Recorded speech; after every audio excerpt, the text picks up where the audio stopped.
Opération sauvetage en raison de la baisse des cours d'eau liée au manque de précipitations. Munis d'une perche électrique, les agents de la Fédération de pêche prélèvent des poissons afin d'éviter que la sécheresse ne les décime. Il y a encore un petit filet d'eau qui coule, mais d'ici quelques jours, ça va n'être que des poches d'eau. Et fatalement, une eau qui stagne, c'est une eau qui monte rapidement en température.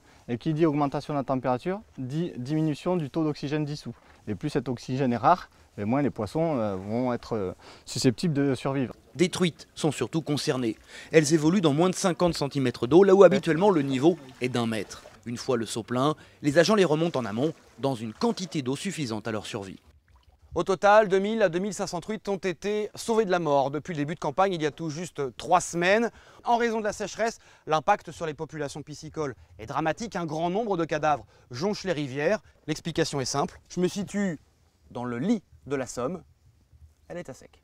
Dans les champs, la sécheresse fait également des dégâts. Cet agriculteur est dépité, la luzerne ne se développe pas.